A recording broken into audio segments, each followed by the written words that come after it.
Okay, welcome to our call today. I'm Samantha Floyd, and I'm the Communication Chair with the National Survivor Network. And as you sign in, you will have seen an initial poll. If you can just go ahead and fill that out and submit it. And while people are signing in and you're completing that poll, we're going to go around to the panelists that are here today and let them introduce themselves as well as their organization. We're going to start off with our representatives from the SNAP's office within Housing and Urban Development. Hi, my name is Juanita Perry. I'm a senior program specialist and the lead for our human trafficking team in the Office of Special Needs Assistance Programs within HUD. SNAPS, as our office is commonly known as, supports the nationwide commitment to ending homelessness by providing funding opportunities to nonprofit organizations, state and local governments to quickly rehouse individuals and families experiencing homelessness. SNAP strongly encourages our recipients to implement a housing first approach. This means avoiding the implementation of policies that place a stringent burden on persons accessing housing and maintaining their placement in the program. There will be a human trafficking notice of funding availability we're working on right now. This is a demonstration, a 3-year demonstration program that will provide funding to either anti-trafficking service providers like yourself or to organizations that have partnerships with anti-trafficking service providers to house and provide tailored wraparound services to survivors of human trafficking.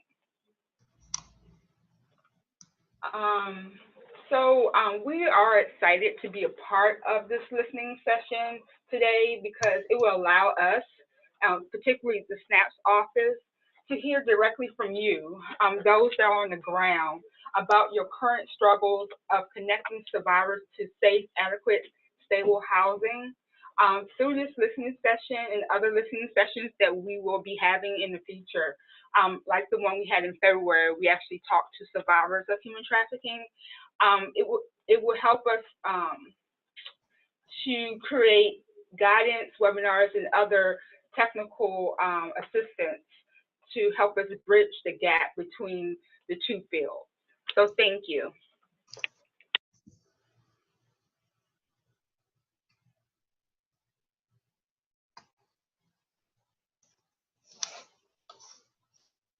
Karen, did you want to introduce Freedom Network? Yes, thank you. This is Karen Romero from Freedom Network USA. We are a national coalition of service providers and advocates working to serve survivors of human trafficking. So we're very excited to join this call along with NSN and HUD due to our work in the field, and we've been able to interact with a lot of service providers, and we hear your experiences as far as the challenges that you all are currently facing, not just in housing, but even when those housing options are available, with the access to that housing, those potential opportunities. So we feel like there's a lot of value today in really being able to hear from you all as far as what are some of those challenges and barriers to access. Just to give you a little background, we do have a housing project which provides training and technical assistance for service providers who are working with survivors of trafficking. And so through this training and technical assistance project, we have a number of resources, including web-based trainings, which are bi-monthly. So every other month we host a webinar on housing topics, specifically around addressing housing or access for survivors of trafficking. We have a resource library in which we keep all those trainings, as well as fact sheets, best practices, case studies, in order to really support service providers. And then we offer technical assistance as well. On the chat box, we just shared the website for that housing project and for Freedom Network USA. So feel free to take a look there, and if there's anything that you need from us, feel free to reach out. One of the pieces I want to highlight is that through this listening session, there was a lot of interest, and we're really excited to see how much commitment and investment there is from the field in order to really inform and work in a collaborative fashion to address and make sure that there is that access on housing options for survivors. So due to the questions that were submitted in the registration link, there were a number of questions that were submitted. Because there were so many, what we're going to actually do is with HUD, we're going to make sure that there is a FAQ developed that will be a follow-up to this session, so that way your questions are answered, and any questions that may come up through the conversation today that you may put in the chat box, we'll include those as well to make sure that you're receiving that response in the follow-up as an FAQ. So we just want to make sure that you're aware of that. We also have reached capacity for this call. And so that means that there are a lot of people on this call. We had over 500 people register, which means that for your audio, obviously we can't unmute everyone because it would be very hectic and you probably wouldn't be able to hear anything. So the way that the questions will work is as if you're using your computer, you have a raise hand option. And so if you raise your hand as different questions are asked, we'll be able to unmute you, and the facilitators will be able to let you know that you'll be unmuted. You will receive a prompt on your screen that says you are being unmuted. You need to hit OK, which then will give you a mic. So just so you know, we want to make sure you hit that to allow you to have audio and then to share your comments. Unfortunately, again, because there are so many people registered and in attendance today, the people who are joining by phone only don't have that option, since we can't unmute every line. So the options for the polls and also for raising your hand and being unmuted will be for those participating on your laptop. So we just want to make sure that that's available and that you're aware of that. And if you have any technical issues, feel free to just shoot us a chat. And as any questions come up, please let us know. This session is being recorded, and so we'll be able to share that out once after the call and with the follow-up FAQ. Thank you. Thank you so much, Karen. And like I said, I am Samantha Floyd. I'm the communication chair for the National Survivor Network. On this call with me is also Nat Paul, who is our policy chair. And these listening sessions began as a collaboration between the National Survivor Network and the SNAP's office at HUD. And Freedom Network has graciously come on as our partner as well to provide technical assistance for this call. And in the listening session in February, we heard from survivors of human trafficking who spoke directly to some of the obstacles that they experienced, both in even connecting to services around shelter and housing, as well as some of the obstacles and barriers they experienced in trying to utilize services once they were connected with them. And we learned a lot of valuable lessons from that call. The National Survivor Network has created a fact sheet on that call to outline the obstacles that trafficking survivors experience. Freedom Network has that listed on their website as a resource, or will be having it available very soon. You're also welcome to request it from either NSN itself or Freedom Network, if that is of value to your organization. This call is going to have two parts. Nat Paul will be facilitating the first part, which will basically cover needs and referrals, and then I'll be covering the housing and homeless systems. And if you're not familiar with the National Survivor Network, we are a survivor-led organization that is open to any survivor of human trafficking that meets the federal definition of human trafficking. We have over 300 members. We have members from 40 different countries and 24 different countries, and members representative of 40 different states, as well as Washington, D.C.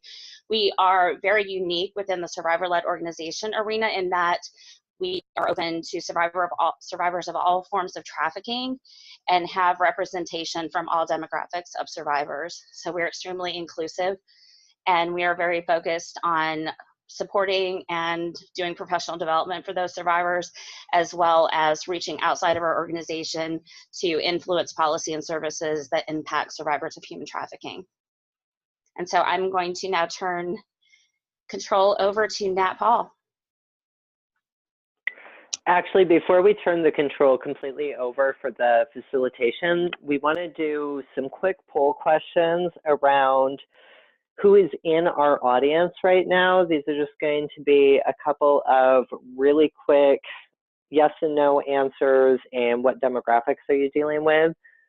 So if you guys who are available on the computer can pop in and start answering some of these questions, that would be amazing for the framing out and introductory pieces.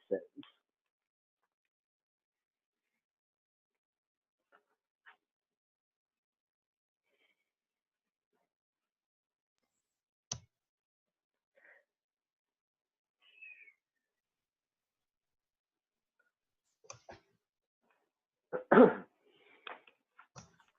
right, so it is looking like 28% is housing and homeless service programs, but then we have some government agencies thrown in with victim service organizations and a couple survivor-led organizations, with 17% being anti-trafficking specific. So we've got a nice mix of everybody.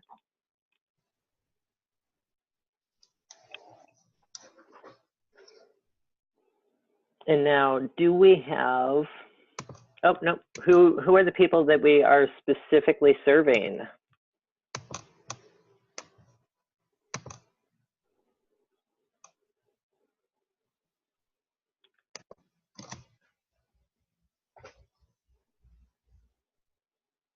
And all survivors at 65%, but then we have 21% specific to male, 21% specific to LGBTQIA2+ survivors, 25% US citizens, 18% foreign national, 21% youth, 31% sex trafficking only, and 8% labor trafficking.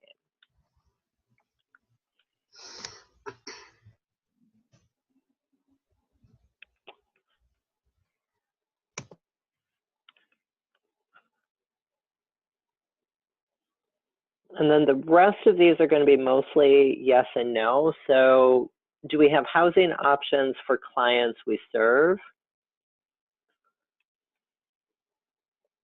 Excuse me, enough housing options.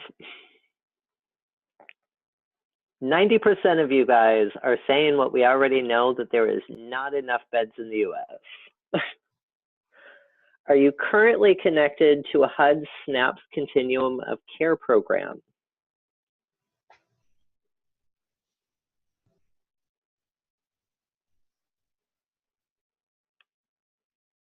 %57% of you guys are connected to a COC, so that is pretty awesome. And so now, final question for demographics. Are you guys running residential programs?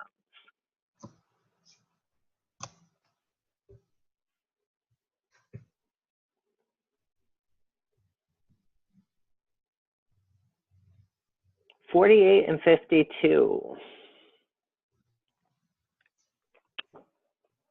All right, so now we're going to actually jump into the listening session portion. And throughout the listening session, we're going to continue asking yes and no poll questions, just so we can start building out some of the data specifically around.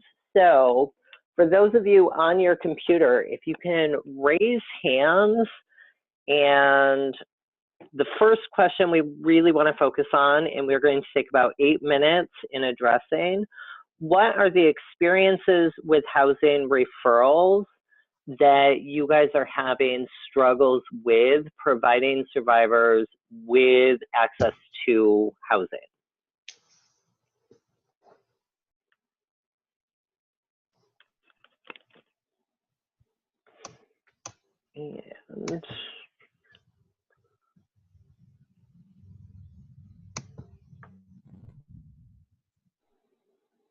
And we're having a technical issue where I'm not actually seeing hands being raised. So I'm going to have to let Freedom Network discuss who we're going to actually allow to start this informal dialogue.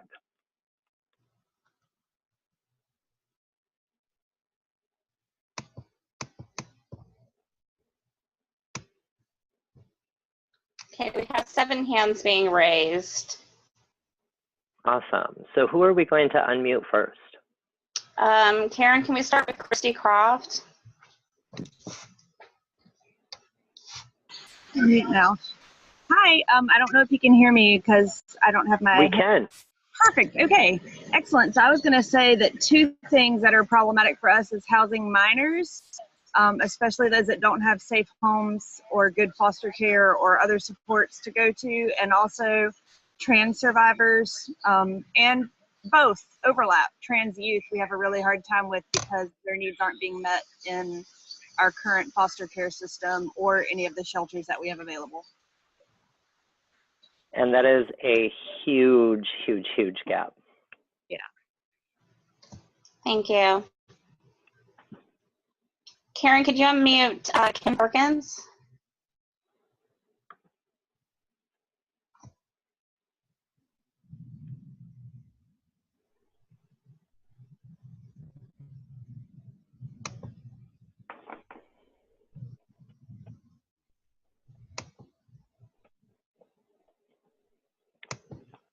Kim, you're unmuted. Go ahead.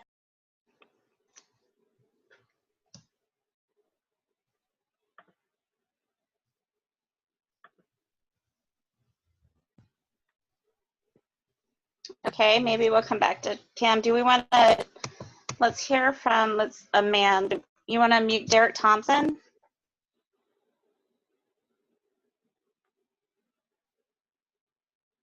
Hi, can you hear me? Yes, we Yes. can.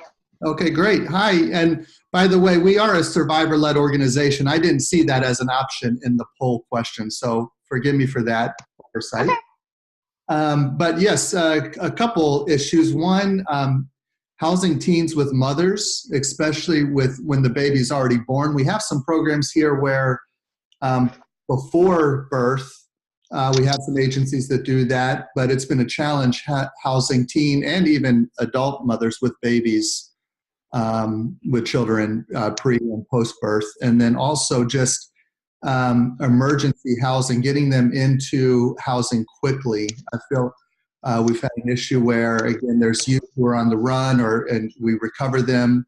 And then being able to get through the red tape and the boundaries quickly and efficiently before the next episode happens has been a challenge. Can you clarify some of that red tape and struggles that you're specifically seeing? Just, well, it depends on the agency, but just the referral and intake process, obviously bed availability, cost. There's a lot of things that can hold up someone getting access to housing that we've come across. And we have regional advocates. Our role is to kind of break down all those barriers before we even place somebody there. But even still today, because bed availability, cost, people's intake processes, getting the right, partners in the room. There's seems to be a variety of things that can prevent someone getting quick access to housing. All right. Thank you. We're going to try Kim again, Nat. Okay.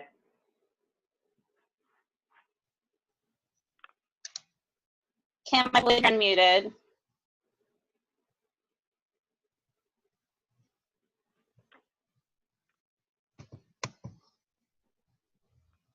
Apparently the system just does not want to hear from Kim. I am so sorry. Do we want to try Nicole Villanueva?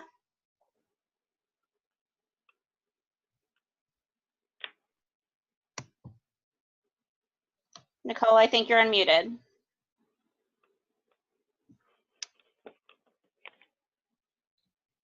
And a reminder while we're waiting, you guys can also continue this dialogue in the chat box and clarify some of these hurdles and so on that you guys are addressing in chat directly too.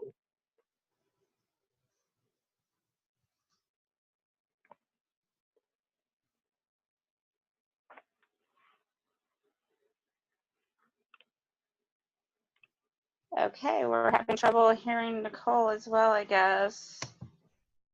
Do we want to try Christina? And I'm not going to butcher your last name.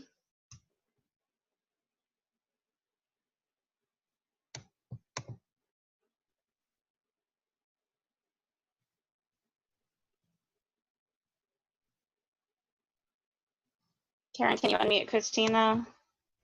Yeah, Christina, you're unmuted. You may want to unmute yourself because you're muted from our end, but I think your laptop may still be on mute.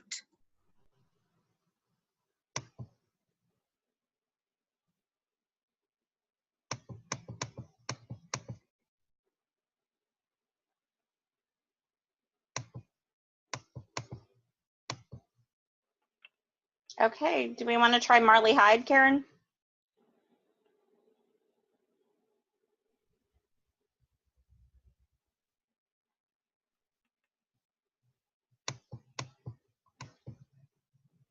Yes, can you hear me? Yes, we Yes, can. we can. Great. Our agency houses victims of human trafficking women over the age of 18. Now, we're a residential facility up to a year, but our most problematic would be aftercare. So after our clients complete our residential facility, they look for independent housing. And we're in such a secluded area outside of the city, we don't qualify for HUD services. We're excluded because of our distance. We're in a different county. And because it's such a small county, we are not able to provide aftercare services to our clients. So the county itself doesn't have access to continuums of care because of the distance? Correct. Okay. And that is actually an interesting issue that I haven't even contemplated before.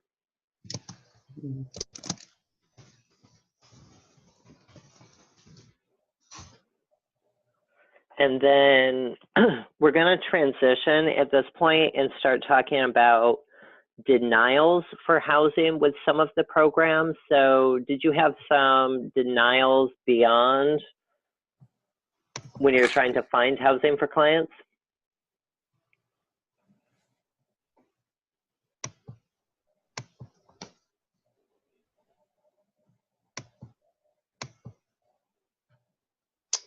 Karen, do you want to unmute Heather LaRocca?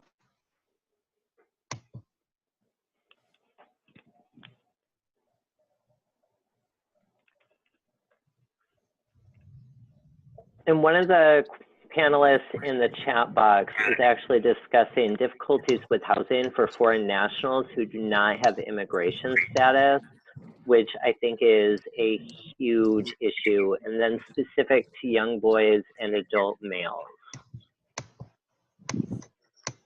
Hello, can you hear me? We Yes. can. Hi. So you're wanting to specifically now transition to talking about denials for housing?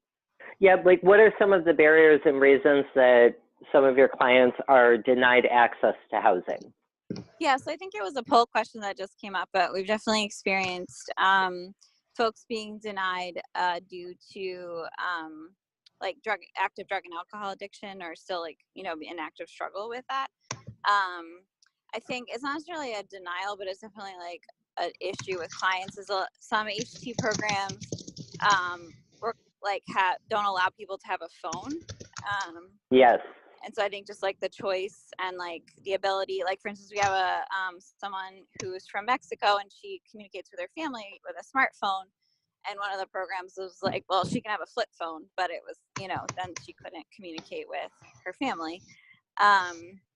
So yeah, just issues like that. Yeah, I think I guess that would be the main ones that I can think of right now, for sure. And so the poll questions that are popping up were actually barriers that survivors specifically identified for why they were denied housing. So we're just trying to get a gauge around how many service providers are hearing similar responses, so we can try and figure out what the next steps are for moving forward to address some of these barriers that we're hearing over and over and over again. So for those of you who are commenting on not getting a whole lot of feedback and conversation, this is more data collection and trying to figure out what those barriers are so we can create strategic ways to improve those and respond. And who do we have up next? We have Wonka. And I believe someone said something about their program being housing first and aren't we all housing first? And I do want to say some of these poll questions, you're going to be seeing things like, oh, well, we're not legally allowed to block someone for these reasons. And that doesn't necessarily mean that's not what's happening. Right. So in order to be comprehensive and really talking about the obstacles to housing, we're going to try to figure out how pervasive all of these obstacles are. That doesn't necessarily mean that if this is a government-based housing, that would be a legal thing to do, but not all the housing that survivors are accessing are government housing.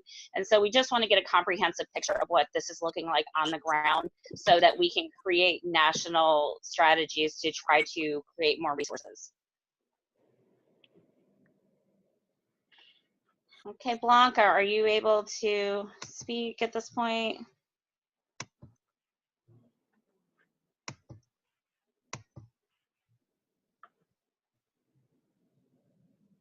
Okay.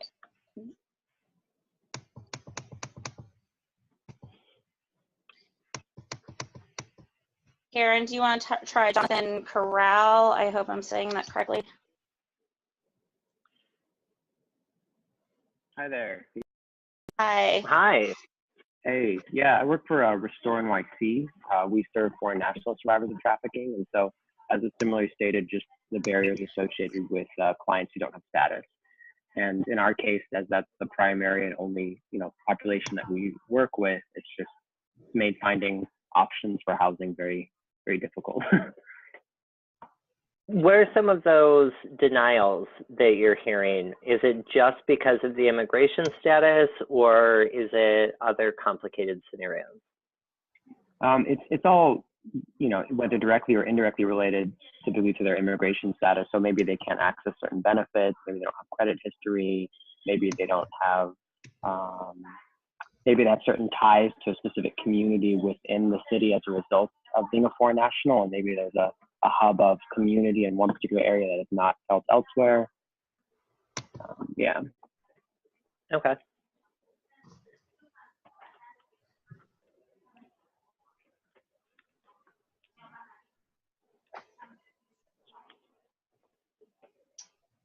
Okay, And now we're going to, yep, I was going to say, I don't see any more hands. So right. We're going to transition now to a bit of, are there recommendations and best practices that you guys think could resolve some of these issues? And I will say that while we're waiting for some people to raise their hands, we had a question in the poll box that I think came up in conversation about how, if you have a relationship with the provider as an anti-trafficking organization, and then you have some problematic clients and some bridges are burnt and some problems arise there because of things that the tenant does that aren't necessarily reflective of your organization. So if anybody wants to jump in with any feedback around that question as well. And we do have Angela Martinez Alvarado has her hand up.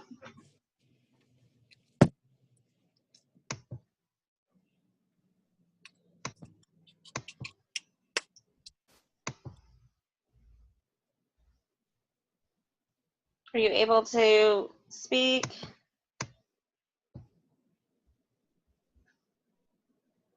Angela?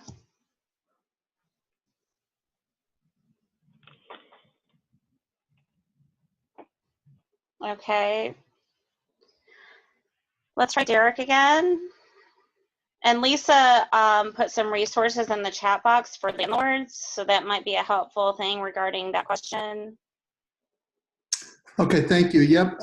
So I think a best practice would be a low barrier, short-term housing for assessment, that we have housing options that, again, when we have youth or adults in crisis and we can't, we don't know what their long-term residential needs are going to be or all of that, having a low barrier residential program that would be short-term to assess and be able to then connect to the next best thing would be really ideal.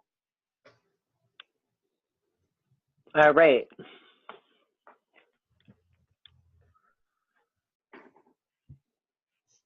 Okay, do we have any other recommendations?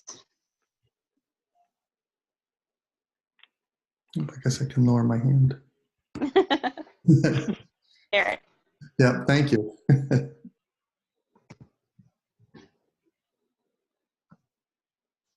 Nat, are you able to see the hands now?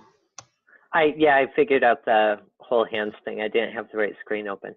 Oh, fantastic. Oh, Angela went ahead in the box.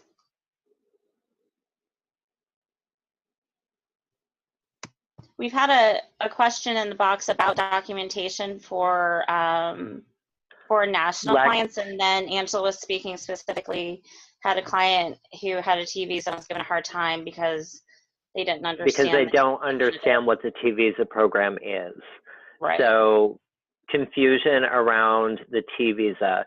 Can I just follow up on that one, Angela? And is that also common with the U visa and other humanitarian visas?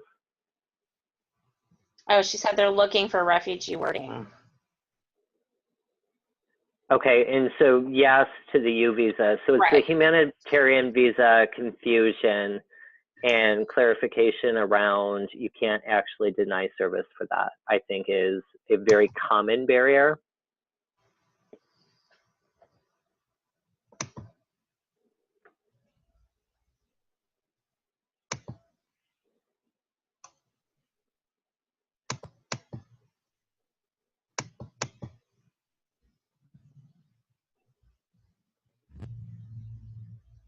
And then the trans-specific issues, those are incredibly pervasive, and there are so many toxic spaces right now that are trans-exclusive.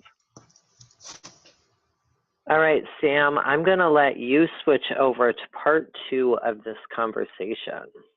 Okay. Do you want to keep an eye on the hand raising? I think that worked well. Yep, I will, absolutely. Wonderful. Okay, so in the second part, we're actually going to look at if you're able to connect someone to housing or at least get them started on that process. What have your experiences been as they've gone through that referral process? And have you had clients who got, you know, initially were accepted into, oh, yes, we can provide housing for this client, but then it got denied at the last minute, or perhaps they got into housing and then had issues where they were then forced to change or leave the housing for some reason.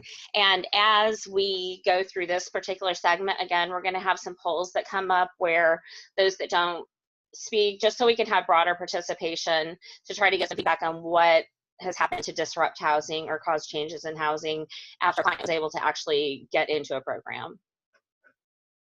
And so if we have anyone that wants to speak to this process, their experiences that they've had with that, or things that they've had that have disrupted client housing.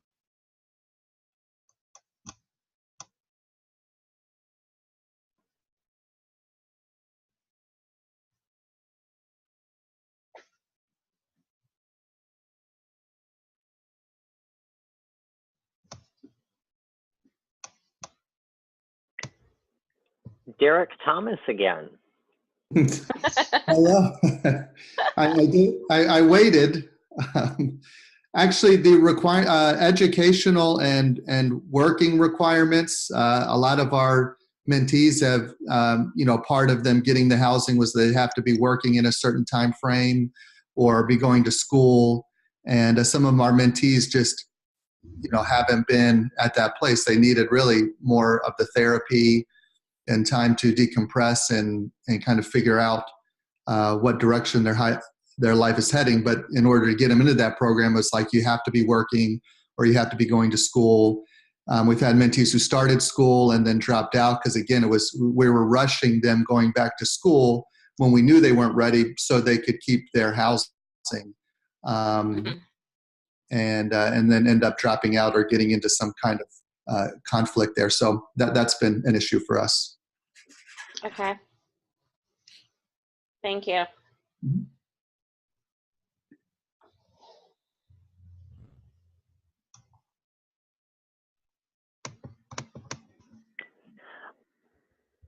Either Ash? absolutely no one is having struggles, or we just don't really like this talking part, explaining some of these struggles. Well, Ashley Stingle, I believe, has her hand up if we want to unmute her. Yep. Hi, Hi. this is actually Jenna Novak with NITAC. Hi. Hello. I am listening in Ashley's place.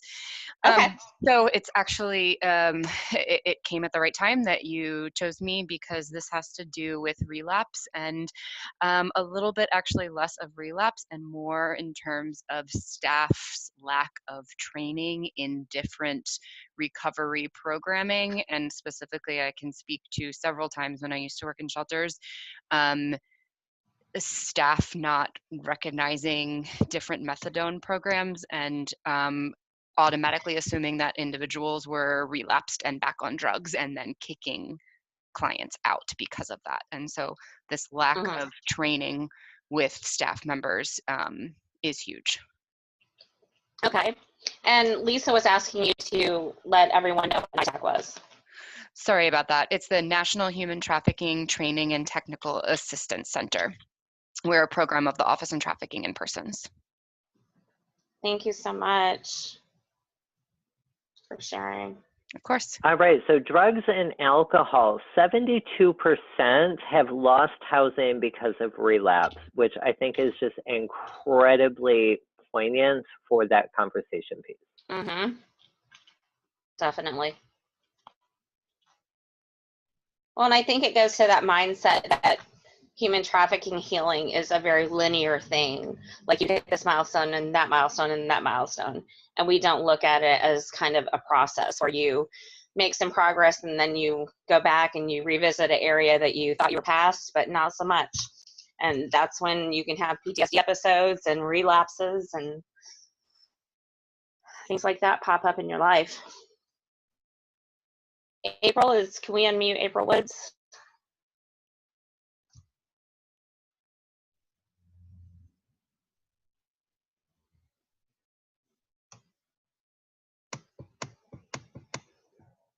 Can you hear me?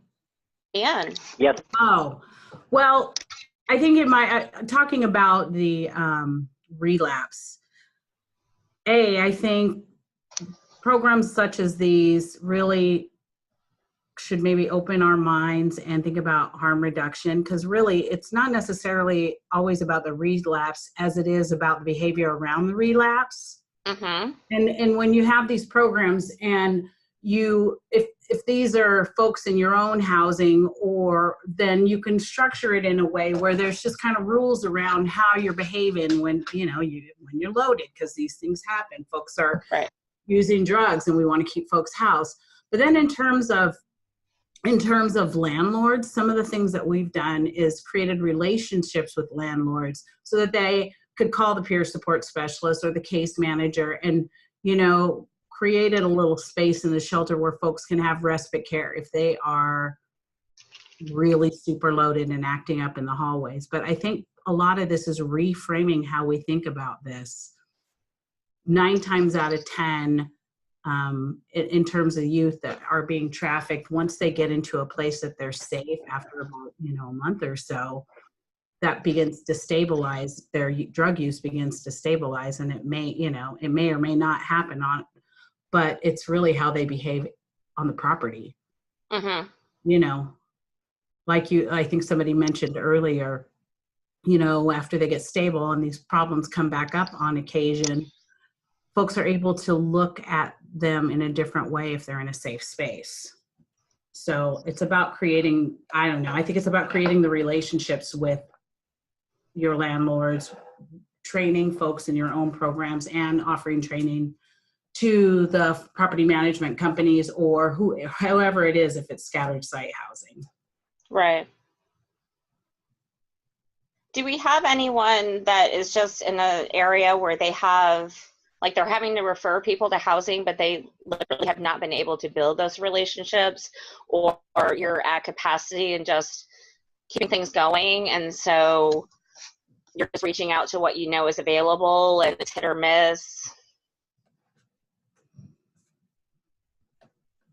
Because I mean, I think the ideal situation is a community that has a collaborative approach to the issues that impact our most vulnerable members. But sometimes if you're in an extremely rural area, or if for whatever reason the way you're doing things tends to be a little more siloed than you would like them to be, sometimes it doesn't work out in the ideal fashion. All right, so the Housing First model, is it Louise? And I'm not even going to try and pronounce that last name. I will massacre it. Landlords having zero tolerance policy towards drugs. Are you able to be unmuted to clarify some of that a little bit more? Because I think those are some of the systemic issues that we're actually hoping to try and address, is what are those specific barriers?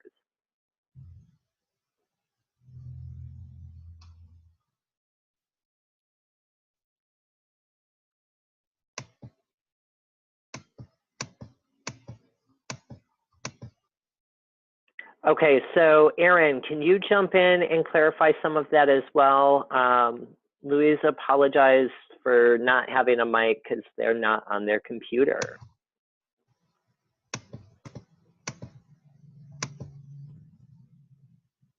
Erin Drum, by the way.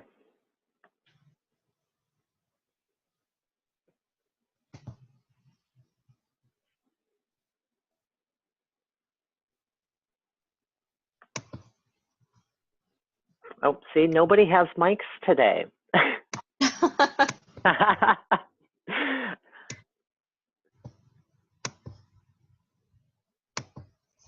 Well, maybe we can talk about some of the kind of unique situations that came up on the survivor call, Nat, and maybe talk about some of the stuff that have come up in the chat box, and maybe while we're doing that, some people will decide that they want to speak.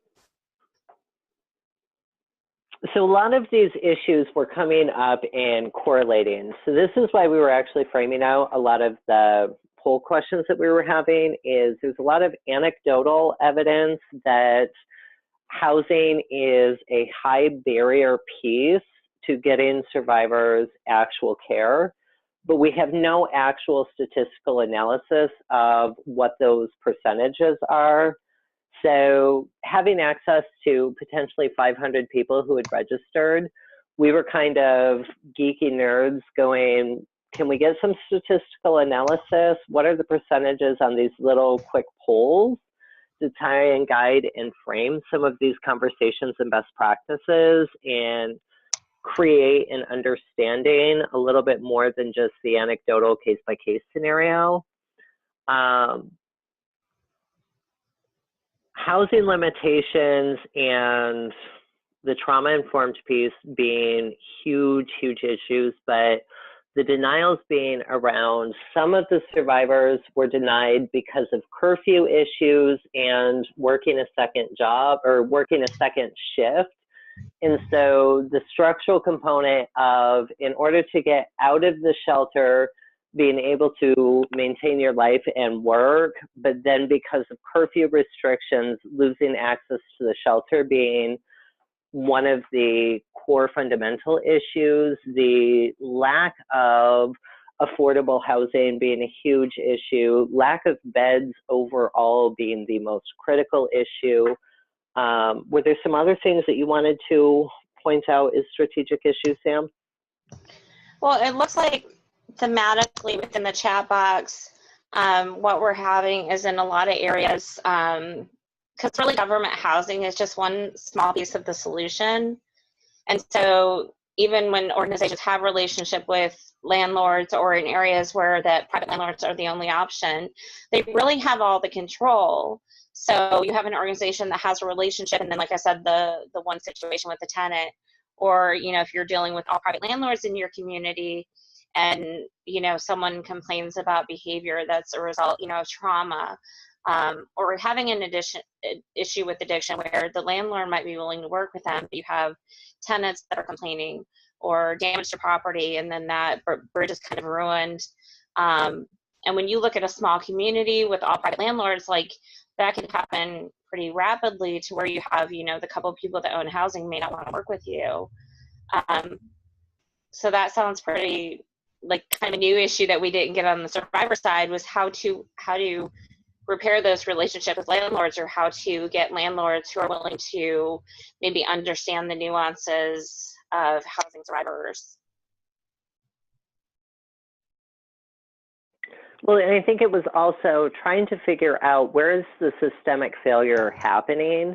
Is it between continuum of care? Is it between service providers not understanding and comprehension? So as we're developing the next steps, the best practices and the training pieces, we actually have that informed piece of, where is the systemic breakdown? Where is this gap in understanding around housing? And how do we start addressing that in appropriate ways, rather than throwing at money and resources into what we assume the issue really is? Mm-hmm.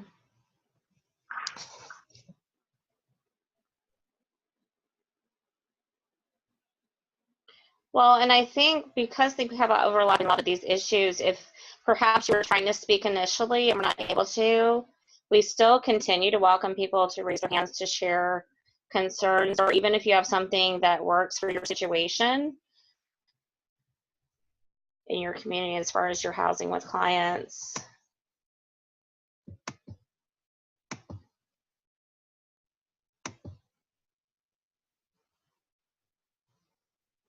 Heather LaRocca.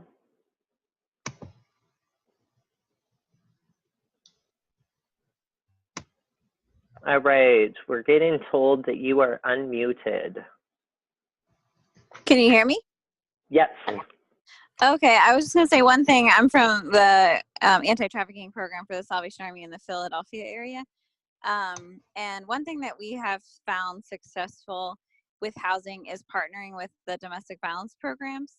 And because, ideally, and I'm speaking in ideals, domestic violence programs, most of them have shelters.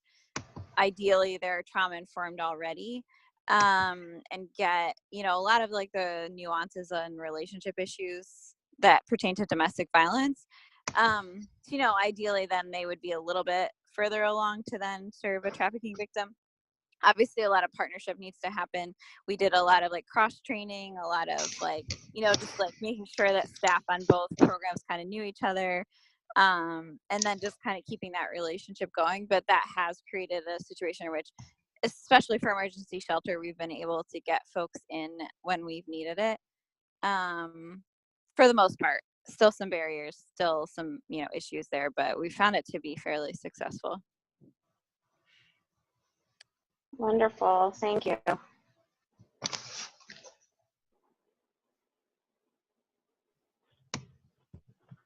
This group is not nearly as chatty as the survivor group. No, they're not.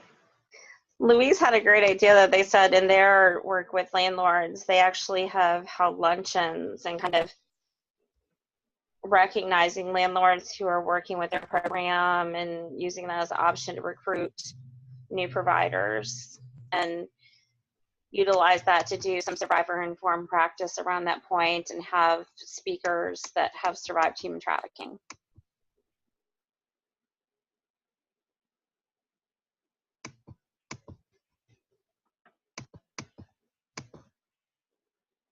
Okay, we have 2 more hands up. How are you seeing hands before me? The little red box at the top. Tanya Garcia Rosas O'Higgins.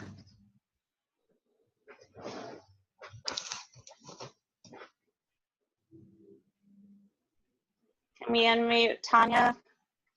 Karen?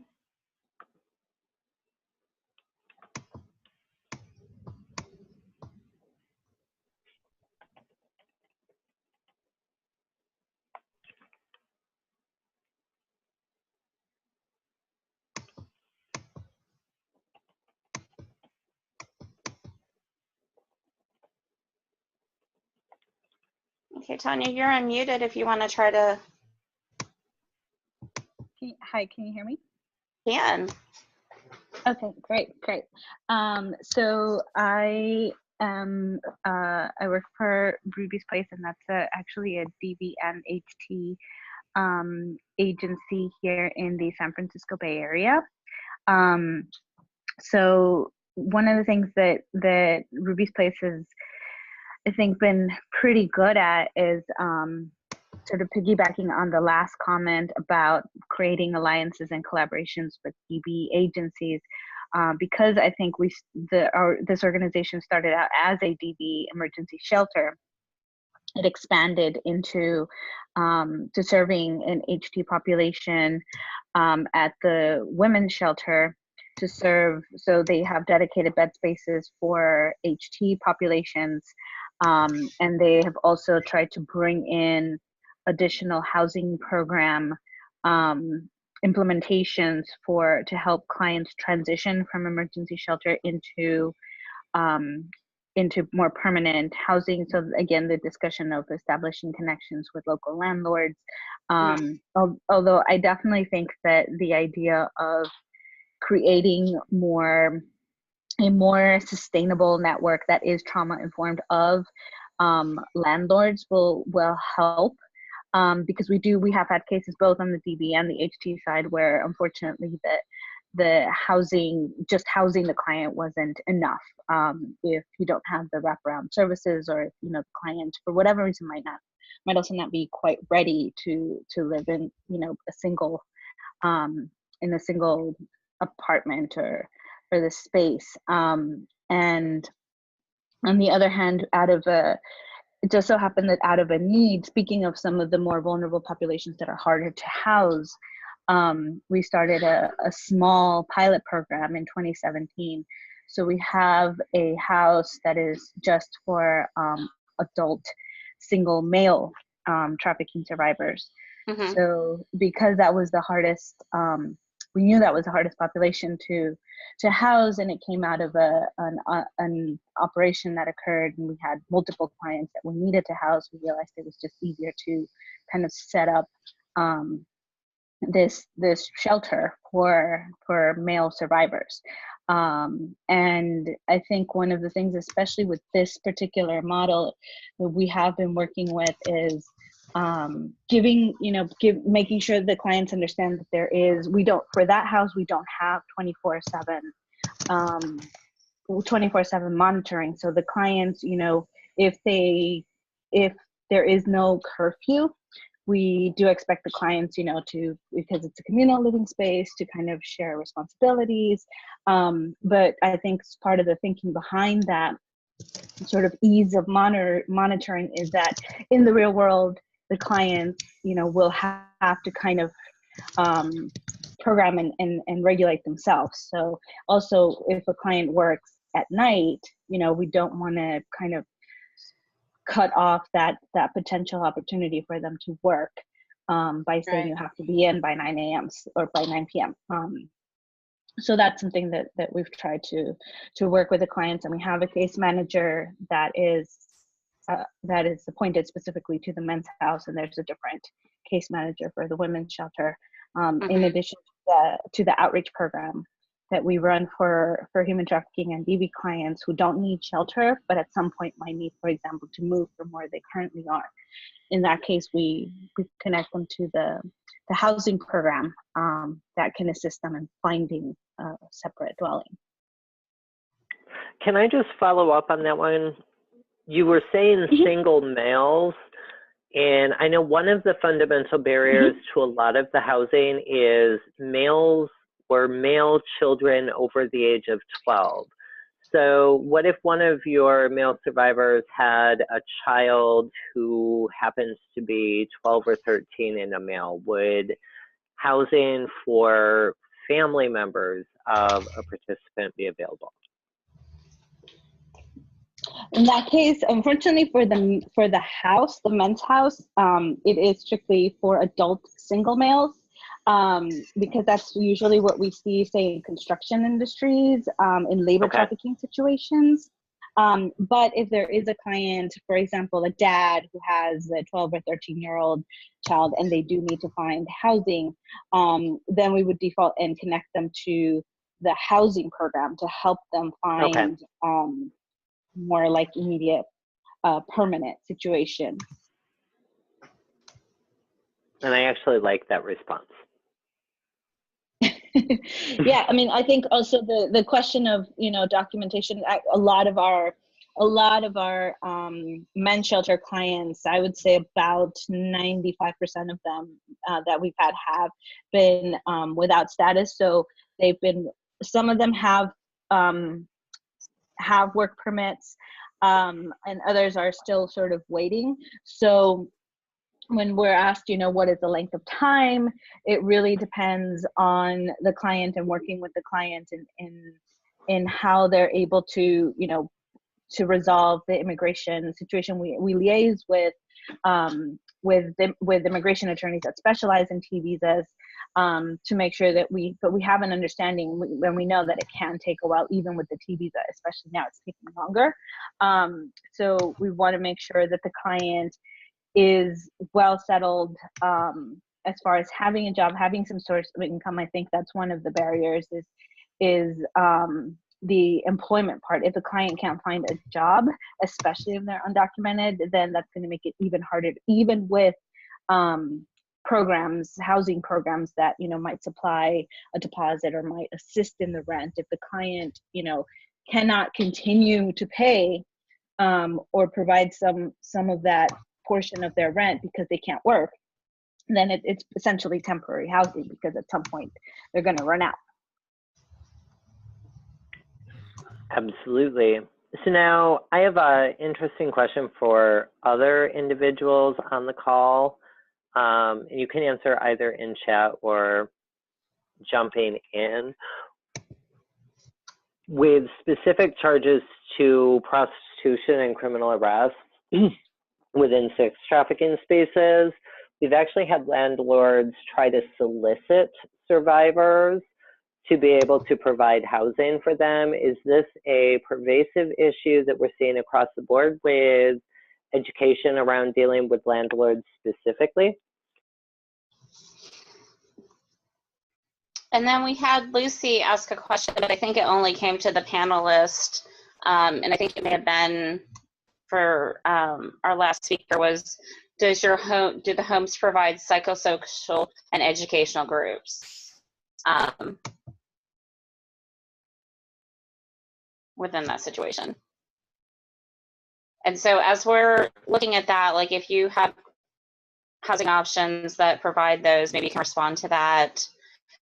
But we are going to transition into our recommendations at this point, but not so much recommendations to each other, but we would really like call feedback from attendees on what would you recommend to actually, like the HUD SNAPS program or to government housing themselves, like what are your recommendations to bridge the gap for anti-trafficking and the housing homeless service fields? And we're going to spend about 15 or 20 minutes on this, but we would really like to hear from you. Like if you, which you are, sitting down at the table with the people that are trying to make that connection between service providers and government housing, what would you like to see happen? Or what do you think would help overcome some of these barriers or help survivors access services better?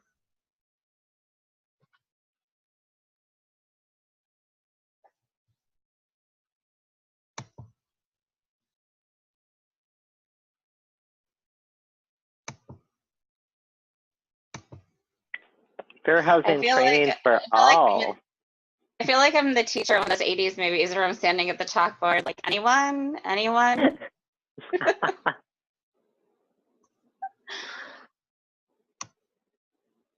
All right, so we're hearing fair housing training, we're hearing funding is a huge component, oversight programs, and I would like to point out that HUD and SNAPS is actually supposed to be a low to no barrier program, so any barriers denying services is actually part of a systemic issue and lack of clarification on the program.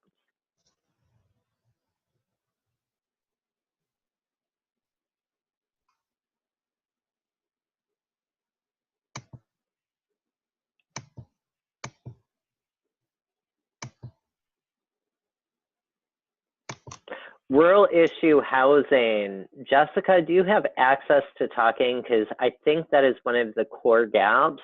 The majority of programs are discussing inner city or suburban settings, and we don't have a whole lot of conversation around components in rural America.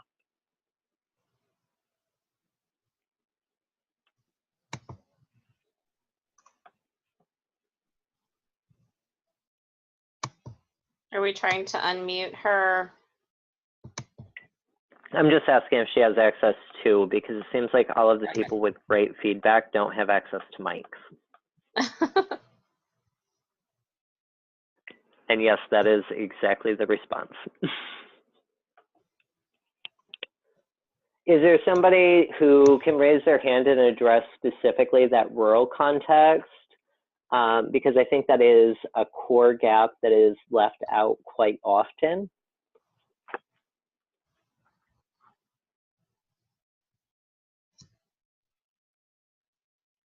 Well, we've had a recommendation for vouchers that survivors could use in creating a relationship with landlords who would accept those regardless of their credit history or criminal background.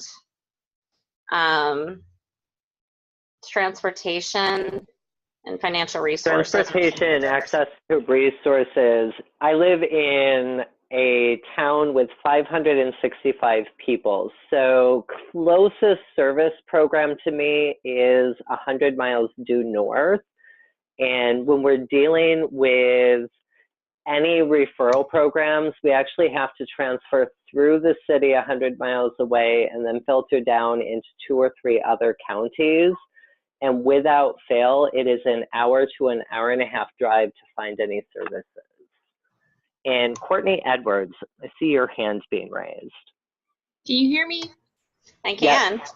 Okay, I was just gonna kind of comment on some things in the chat. I am a victim advocate, a domestic violence victim advocate in a really rural area. And, you know, I know someone had mentioned in the chat that, you know, there are VOCA clients that need to relocate to another city. And like she said, there's so much red tape to try to get through, and we're lacking anything that we need. We're lacking resources so much to get someone where they need to be. And we don't have help, and, you know, we're limited on who understands. In a rural community like this, again, nobody really understands what you're dealing with, or that it's even a problem, or they don't want to address the problem. What are some of the main, like the biggest issues you get when you're trying to get someone to a new location for safety? And like, you know, once they get to that location, they can start addressing other needs, but you just need to get them there. Right. And I've had a client not that long ago, you know, she was still with a perpetrator because otherwise she would have been homeless, and no one wanted to accept her. She had some previous criminal charges from years and years ago. And then, you know, small town, anybody knows anybody. And so that's another thing. You've got landlords who won't accept someone because, you know, they know this person or that person. And right. I mean, then what do? You're out of luck. Right. And not necessarily just the client in rural settings, but bias to the client's family in rural settings. Right, right. And that's exactly the issues that I run into. You know, there's not a lot that I have to deal with as far as relocating, and I'm thankful for that for my clients. But the ones that I do, it seems like I have to jump through every hoop possible, contact everybody I know, and we still can't get anywhere. And after a week or two of trying to get somewhere, then it always requires you have to put them in your car and you have to drive them to where you found. And we, you know, we have a domestic violence shelter with our program, and we accept domestic violence victims who are in imminent danger. But, you know, there are some who don't want to go to shelter, that can't leave because of their job, can't leave because of their children, and they have to find somewhere locally, and they can't do that. You know, I've got a client right now who's living with her mother, and she's struggling so hard. She's got a bad credit history. She doesn't have any criminal charges, but she can't move out on her own because of a credit history. Right.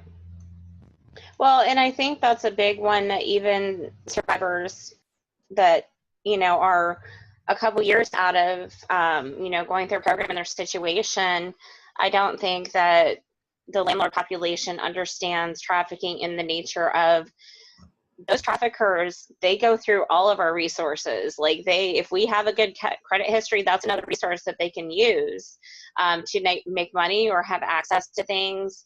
And so we literally come out of these trafficking situations like completely depleted, not just of our money and our mental health and our physical stability, but also of any kind of financial standing to rebuild a life. Right. And, this is a little unrelated, but my client, all of her bad credit history is due to the things that he's done. She's very well educated. She's got a good degree in finance, and then she can't get a job with that because her credit's bad. And right. It's just kind of, it's all rolling back and it's all coming down on her, and she's having a really difficult time with this. It's just, not saying that it's any easier in a bigger setting, because I can't imagine working with, survivors in a bigger setting and dealing with more issues than we already deal with. But being in a rural area has its own issues. And that constant loop of can't get employment, can't get housing, always vulnerable. That's what keeps cycling people in and out of re-traumatization. Right, exactly. And, I also have a jail group that I talked to some ladies today. Actually, I had one this morning, and I was asking them, what happens when you get out of here? Where are you going? And I don't have anywhere. I can't get a job. They're going back to their person. They're going back to the perpetrator. And how do you get them out of that cycle? Right. Because they need the stability to build a support system. Right. They just need to start somewhere. And I think that's the biggest issue. We've got to find a starting point, and you can't get to a starting point, really. Absolutely. And these are some of the systemic issues that we actually want to focus on. How do we improve or implement oversight to actually start addressing the systemic barriers, to start actually addressing, instead of just the superficial Band-Aid of, we can get you an emergency housing for 68 days. Right. Well, thank you so much for sharing that. It's a lot of important things to think about. We do have another hand up, and I do not want to butcher your name. Truly, I believe. Is that an L or an I? Because it's capitalized, so I think it's right. an I. But you are unmuted, and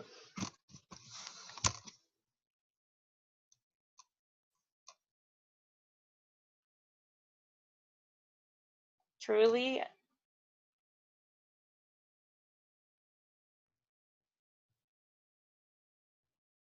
Hello?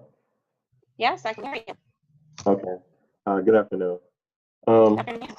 I think the basic, from my perspective, I did work in HUD a couple of years with housing authorities.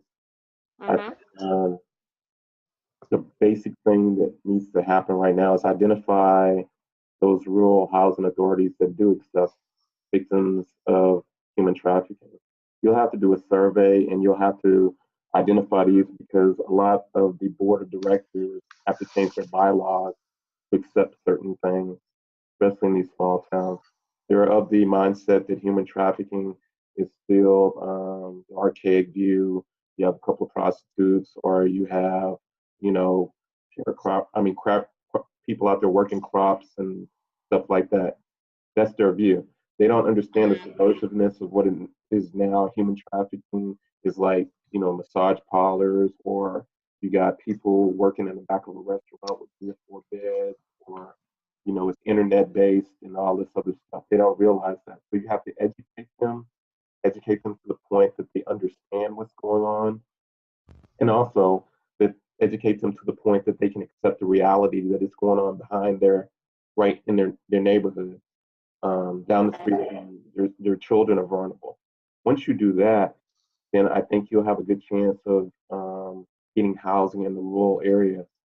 Mhm. The thing I want to say is, um, in regards to the housing, it has to be a permanent, and I think the best bet would probably be um, if y'all have these vouchers or whatever. I don't know the program or the process that you're going to go to, but the process I'm familiar with is getting people vouchers and they go out and they find their own housing if they don't have housing available. A lot of Mhm. these rural housing authorities, they give out vouchers, and those come down through HUD. Um, in that case, a lot of times they have emergency vouchers programs, like for veterans. Veterans have an emergency voucher.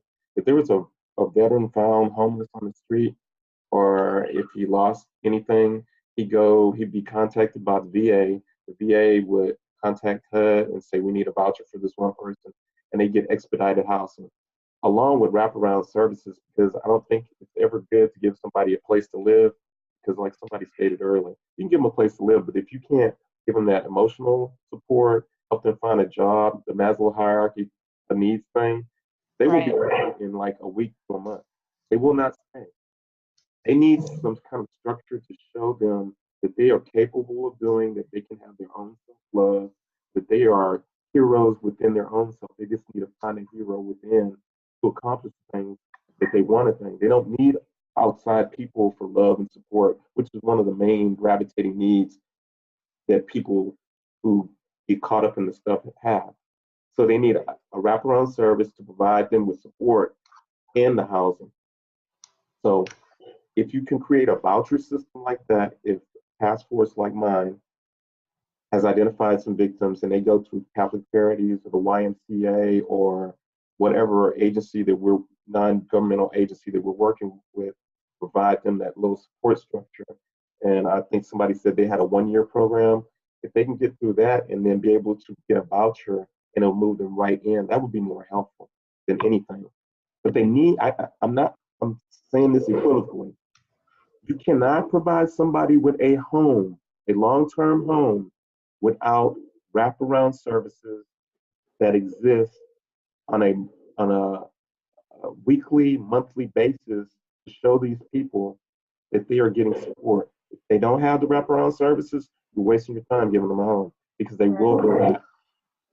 That's Exactly, all. because you're not fulfilling those secondary issues, the job piece, the trauma piece, the other components that services absolutely require.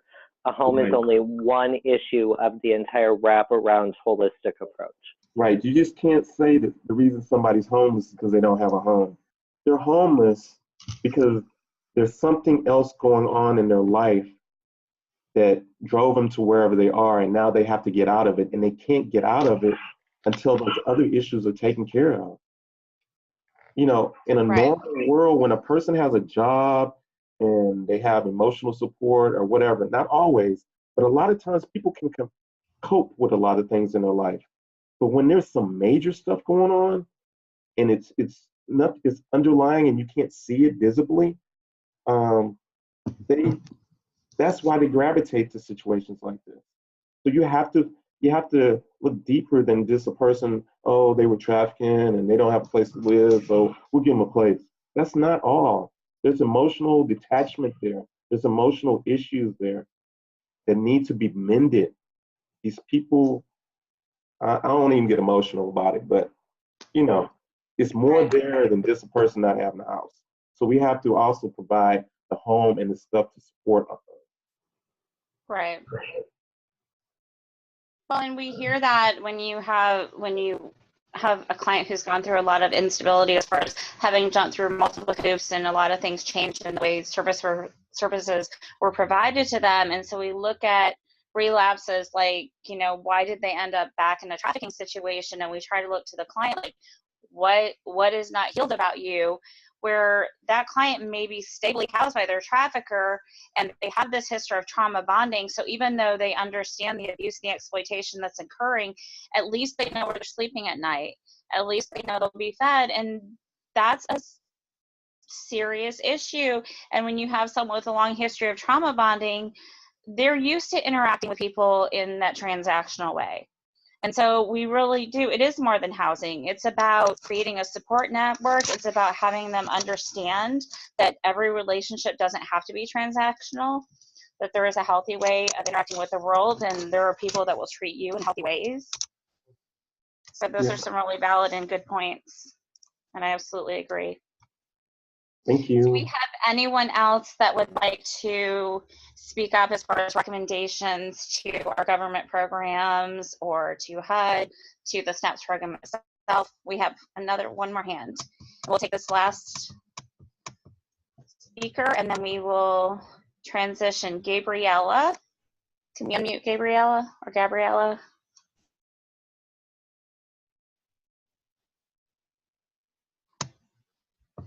You are unmuted, I believe.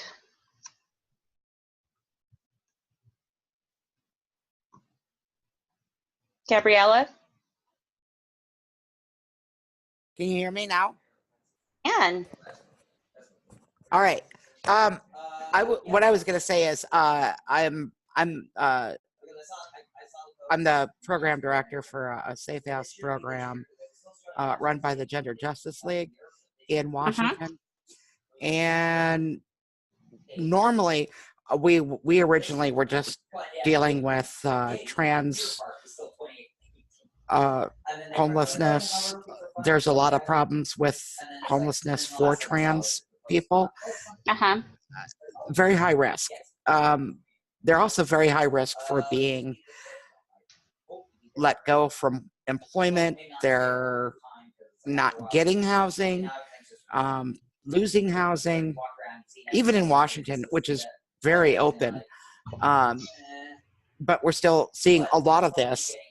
But one of the things that I'm seeing a lot more of are trans people who are in their 40s or older who have a much lower ability to get work because of their age. So you have ageism on top. But to also complicate that, being trans and aging, where it is more apparent to being trans, where at least when you're younger and more androgynous, you can hide that transness a little bit more easily. And this belief of passing that is problematic within the binary.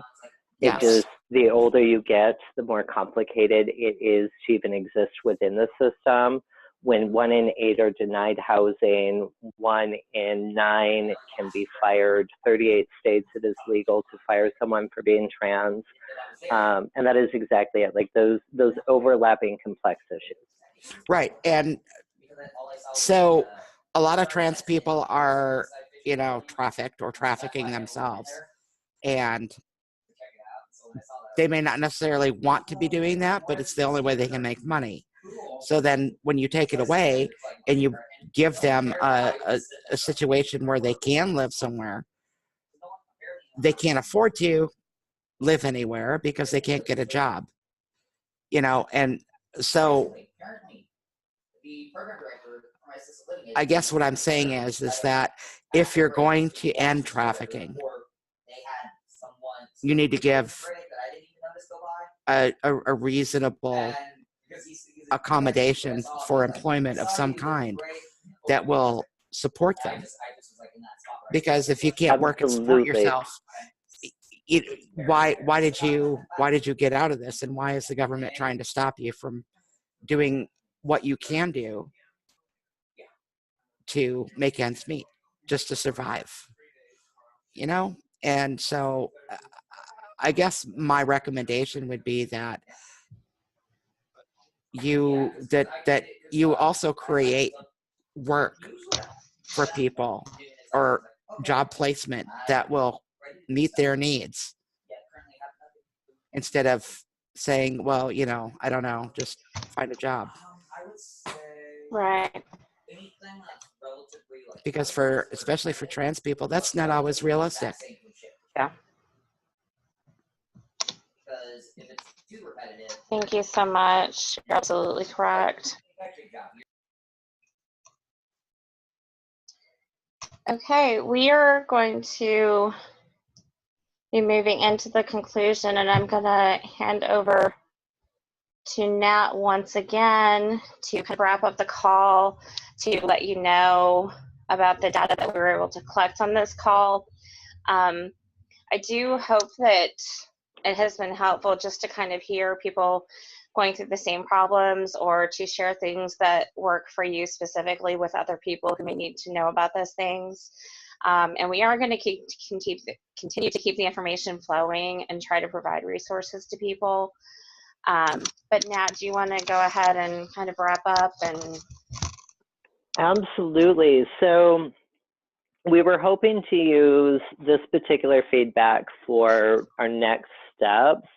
We want to follow up with either specific training around how to holistically assist human trafficking survivors, whether that be an actual training webinar or whether it be an FAQ sheet.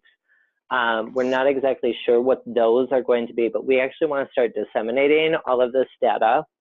We're hoping the poll questions could give us a structural point of this is how pervasive the issue is and why we have to systemically change the way that we're addressing human trafficking, because the current methods are only putting band-aids on the solutions.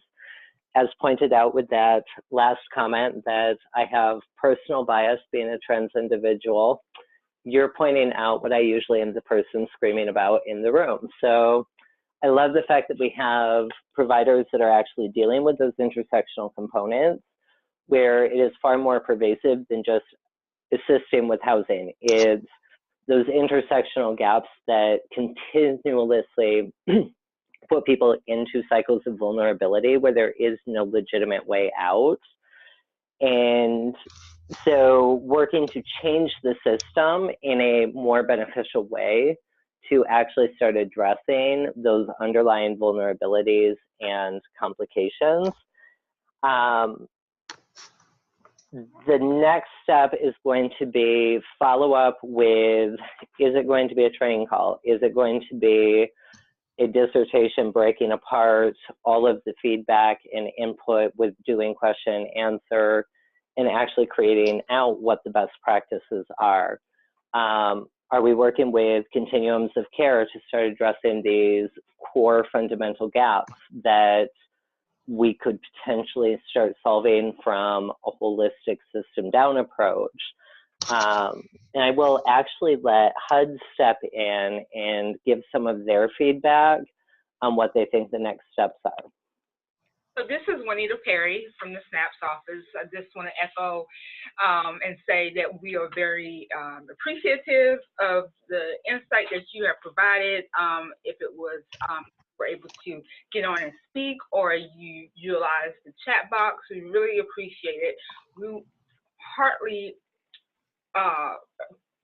appreciate all your comments, and we're not taking these just on deaf ears. We're going to use this information to really get out there to our current recipients, our COCs, as come back and loop around back to you all, and to figure out ways that we can start creating some guidance and some webinars and other products and best practices that will be useful to bridge those gaps between housing survivors and then linking them to the appropriate services that they need that are unique and tailored to their experiences to help them to sustain not just short term but long term after if the assistance ends, or if they choose to go to another program or exit the program, whatever they choose to do. So we will be having a listening session with the COCs. We're not quite sure when that listening session will take place, but we will be doing that. And then, like has been said, we will develop some type of guidance and webinars and technical assistance for everyone. And we will begin that notifying everyone about that when we'll get closer to that point. But to learn more about HUD programs, specifically the SNAPS programs, the Continuum of Care program, and the Emergency Solutions grant programs, I would encourage you, I believe Lisa Kaufman put the link in the chat box, but to visit the HUD Exchange, and that will give you a plethora of information about our programs. It's actually at www.hud.exchange.info. And I believe Lisa just put it in the chat box. Thanks, Lisa. So again, thank you, and we look forward to talking to you soon about next steps.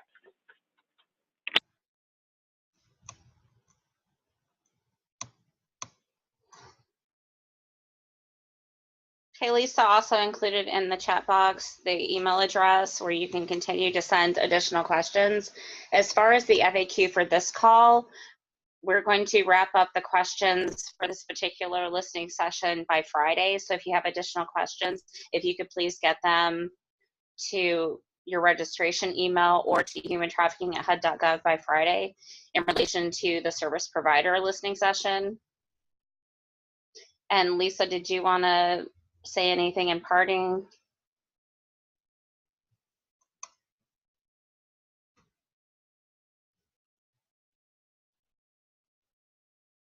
Okay.